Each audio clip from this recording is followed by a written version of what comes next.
SUTV News for this Wednesday, March 27th, 2013. I'm Stephen Graves. We start off tonight with a story that had students on edge this afternoon after receiving an email from University Police telling them of a police incident near College and Camden Avenues. The two streets were blocked off for over an hour while the situation unfolded. Caitlin Cleveland has the story for us tonight. After receiving an email from University Police today, which warned students to steer clear of Camden Avenue and College Avenue, the police told us that there has been a suspicious silver briefcase in front of the Conflict Resolution House, and to err on the side of caution, they've decided to evacuate the entire block, and they're called in the bomb squad to see what's happening. Yeah, due to the circumstances and the fact it was near a college campus and near the Conflict Resolution Center, we weren't sure what it was. We took precautions and evacuated the immediate area. We called in the Wycomico County Sheriff's Department. It has a bomb-sniffing dog. That dog did alert on this particular package. So at that point, we had the bomb squad from the State Fire Marshal's office come. They used their robot device to go up there and take a X-ray of the item. It was found to be some type of a construction drill, some type of equipment.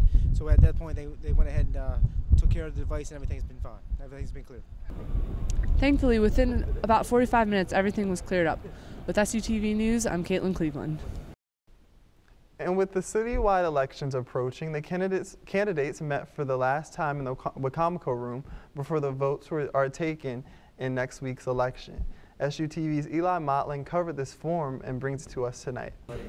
We're in the Wycomico room where tonight PACE hosted the final mayoral and city council forum. This was the last chance for citizens and students to hear the mayor and the candidates from District 1 and District 2 all sitting in one spot before the elections come April 2nd. What did you want the voters to get out of this debate? I want them to see who clearly loves this city and wants to move forward.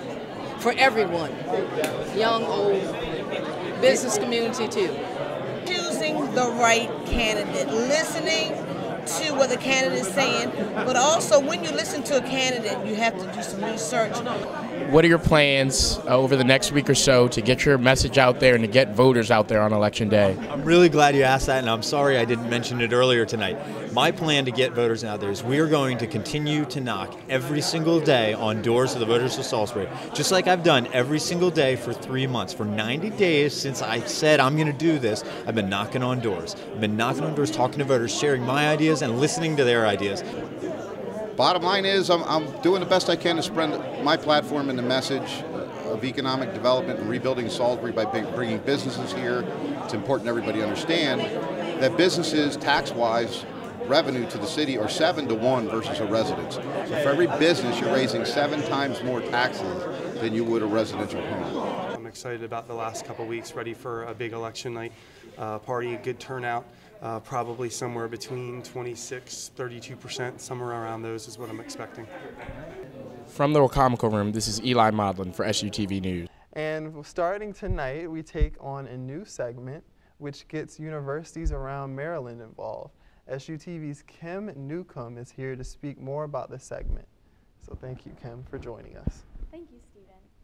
SUTV has decided to begin a new segment that brings news regarding other schools in the University System of Maryland.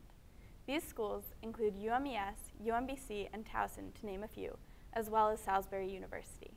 Our aim is to bring relevant news to other schools and bring our own students news about the universities we are connected to. Tonight, we bring you a few stories about other schools in the system. A new state bill could make it harder for out-of-state students to attend University System of Maryland schools if passed. The bill will limit the student body for all 12 institutions to 20% out-of-state undergraduate students and 30% out-of-state graduate students, causing the university system to lose about 5,000 students total. According to the state's Department of Legislative Services, this bill could cause the university to lose an estimated $140 million in revenue. Supporters of the bill say that tax-paying residents should receive priority when it comes to admissions. And it will only contribute to state economy due to the expanding in-state population. Here's your check.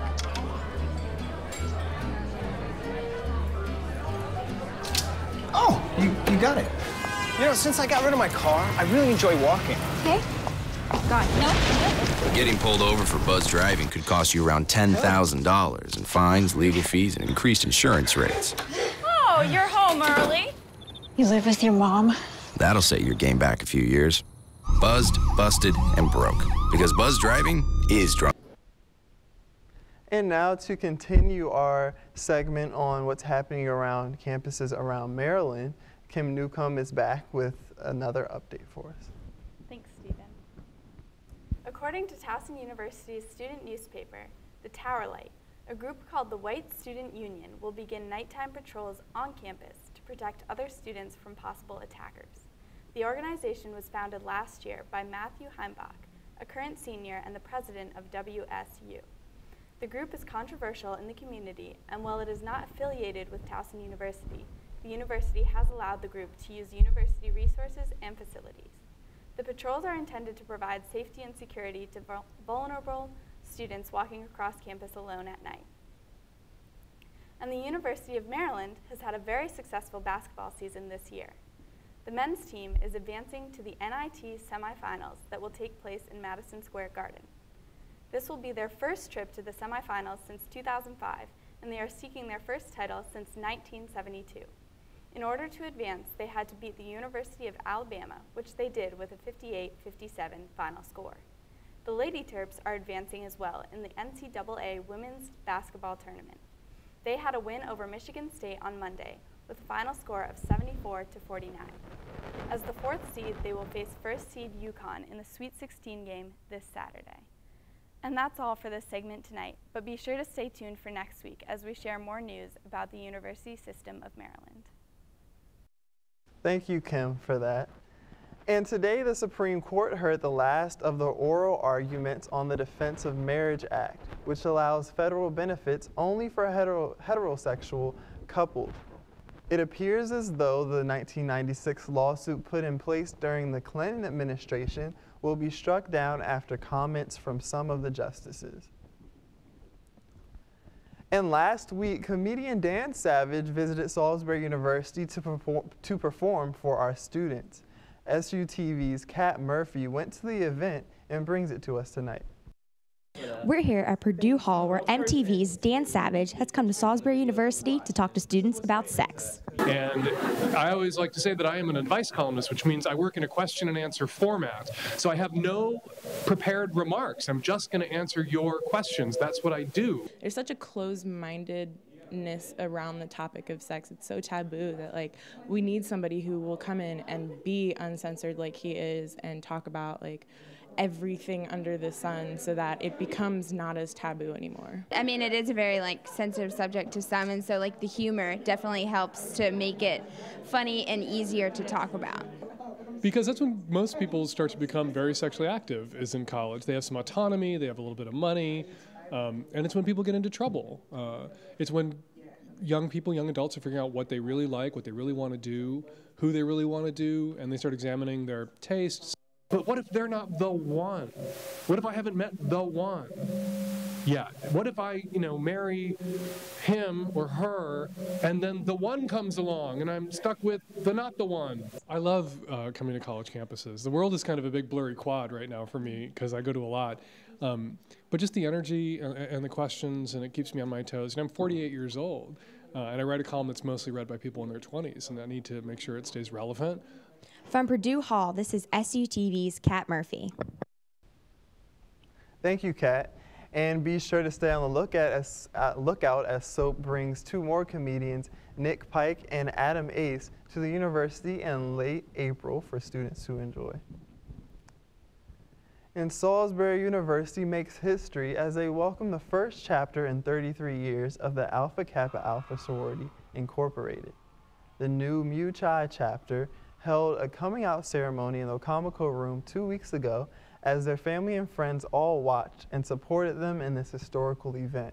The sorority, which was founded in 1908, is the oldest Greek-lettered organization established by African-American women and specializes in community outreach and service. And the NAACP chapter of Salisbury put on a stage play for students titled Black Excellence in the Wacomico room before break. The chapter educated students about issues in the African American community in both the past and the present. There were a myriad of performances such as skits, musical performances, and poetry readings. The chapter plans on holding numerous other events to wrap up the semester. And for our campus spotlight tonight, SOAP will be hosting Soap Stock this Friday on the Quad from 11 to 4 p.m. Numerous bands will be playing for students, and the performer for Gold Fest will be announced at this event also. Gold Fest is an annual concert held by SOAP, which features one major artist in the music industry. And that concludes our broadcast for tonight. Thank you for joining us. Make sure to tune in next week for SUTV News. I am Stephen Graves. Good night.